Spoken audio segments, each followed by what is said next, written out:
কুমারগ্রাম বিধানসভা কেন্দ্রে দলের যুব নেতার উপর আস্থা রাখল তৃণমূল কংগ্রেসের শীর্ষ নেতৃত্ব।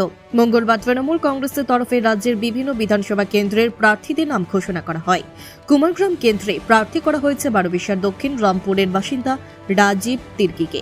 রাজীব তির্কি তৃণমূল যুব কংগ্রেসের আলিপুরদুয়ার জেলা সাধারণ সম্পাদক পদে রয়েছেন। সেই সঙ্গে তিনি ভলকা বারোবিশা ১ নম্বর গ্রাম পঞ্চায়েতের উপপ্রধান। পেশায় তিনি একটি বেসরকারি স্কুলের শিক্ষক। তরুণ এই মুখকে নির্বাচনী লড়াইয়ে নামিয়ে কুমারগ্রাম বিধানসভা আসন পুনরুদ্ধার করতে চাইছে তৃণমূল প্রার্থী রাজীব তির্কি বলেন, আমাকে প্রার্থী করার জন্য মুখ্যমন্ত্রী মমতা বন্দ্যোপাধ্যায় এবং সাংসদ অভিষেক বন্দ্যোপাধ্যায়কে অসংখ্য ধন্যবাদ জানাই। দলের সকল নেতা কর্মীদের সঙ্গে নিয়ে ঐক্যবদ্ধভাবে নির্বাচনী প্রচারে নামব। প্রার্থী হিসেবে রাজীব তির্কির নাম ঘোষণা হওয়ার পর এদিন সন্ধ্যায় বারোবিশা এলাকায় তৃণমূলের তরফে মিছিল করা হয়।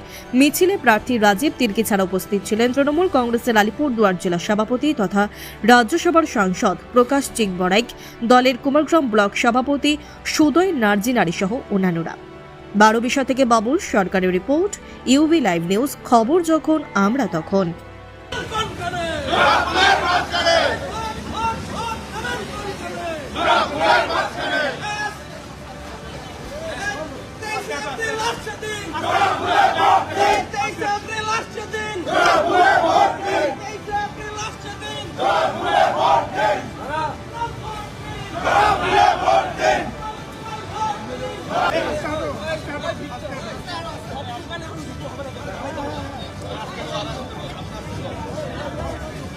জানাবি